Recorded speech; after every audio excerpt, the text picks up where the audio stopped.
Hello, fellow kids!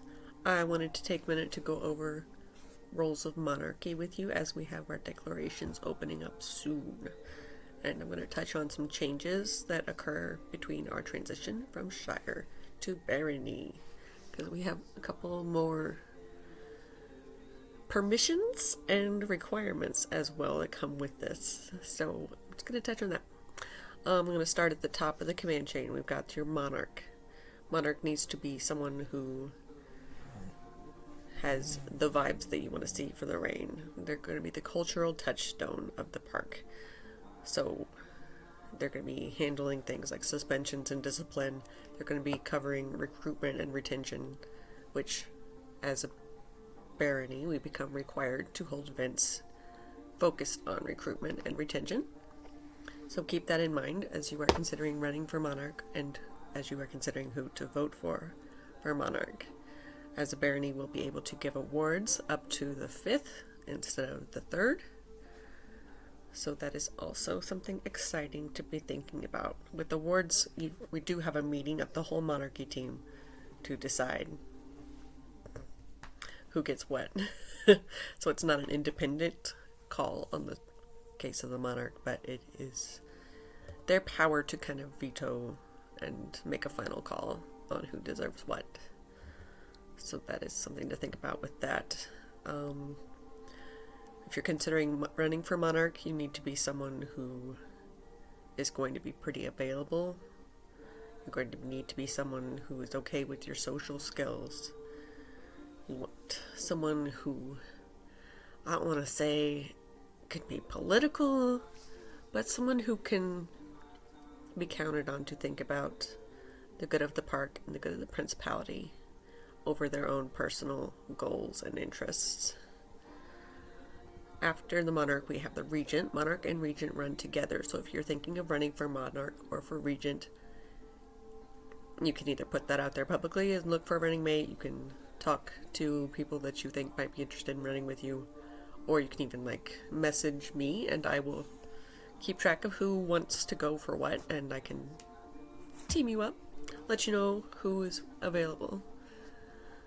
That is important to run together. The Monarch and the Regent work together as a team to make the reign theme work, to make the calendar work. The Regent takes charge of anything where the Monarch becomes unavailable. If the Monarch is unable to serve, the Regent becomes the pro tem Monarch. So you want your Regent to be someone that's going to work very well with your Monarch.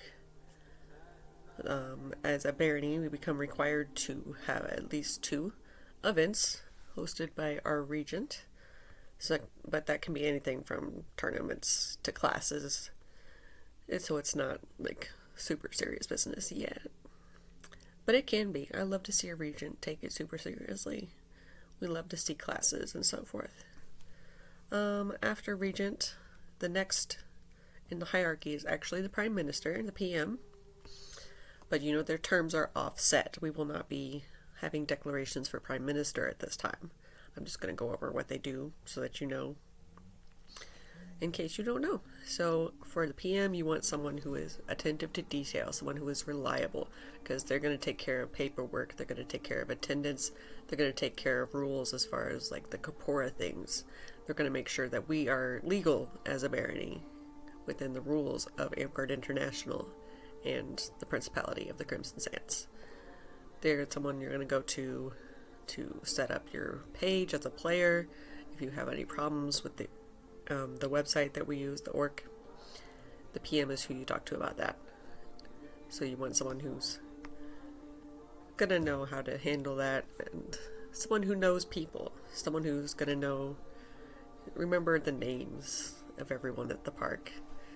So it's a pretty cool role because you don't have to necessarily be involved in all of the activities yourself, but you have to kind of be connected. You just have a feel for things. So that's the Prime Minister. We are not going to be electing one at this time. We just got Maple in, so that's great. She's doing a wonderful job. She's going to bring us up to speed.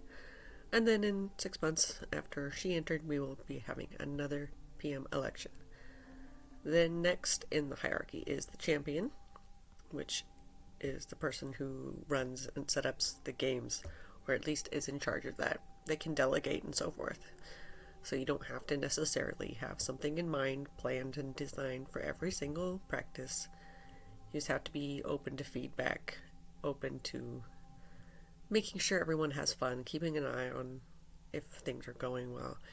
You're going to be thinking about how to balance teams. This is a great role for a nerd who is into game design. They are also in charge of the lost and found. Did you know that? So if you've left anything behind at park and you don't know where it went, talk to the champion.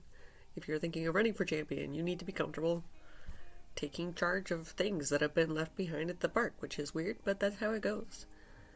They also need to have in mind safety and fairness, making sure that the games are going to be fun for everyone. Similar to them in the terms of wanting to care about safety and rules. We need a nerd who runs for GMR, Grandmaster of Reefs. That is a role that is basically the walking rule book. This is who we go to when we don't know if a weapon is legal, when we don't know how this spell interacts with that armor and the enchantment, blah, blah, blah, blah, blah. The GMR doesn't have to know all of that, but they have to be one that we all will trust to come up with the right answer. And they also take care of testing. We have the Reeves tests and the Corpora test, which must be passed by anyone running for the Monarchy, and the GMR makes sure that happens and is kind of the judge, the Reeve for that. Which is cool. And they do the weapon testing. The champion, I forgot to mention, has to run the tournaments related to fighting on that as well. There's not a lot that as Shire or Barony we're required to do on that sense. So yeah, your Monarch, you want someone who's going to be organized, a good face for the group. For your Regent, you want someone who's going to work well with the Monarch. You want someone who can step up when the Monarch can't be there. They don't necessarily have to be an expert in all the crafts, but they have to be excited about getting people excited about that kind of thing, and they have to schedule at least 2 things over the 6-month term. The Prime Minister, that's the one doing all of the detail work, making sure that we're not breaking any rules, making sure that everyone gets the credits they deserve. Champion is designing the games, running the tournaments, running the Lost and Found, and making sure that everyone's having a good time at practice. GMR is running the rules, making sure that everything is done right, making sure that we are safe. So that's your basics on Monarchy. Declarations are going to open on December 11th. Let me know if you have any questions or comments or concerns. Yada yada. Please don't like or subscribe. Thank you very much.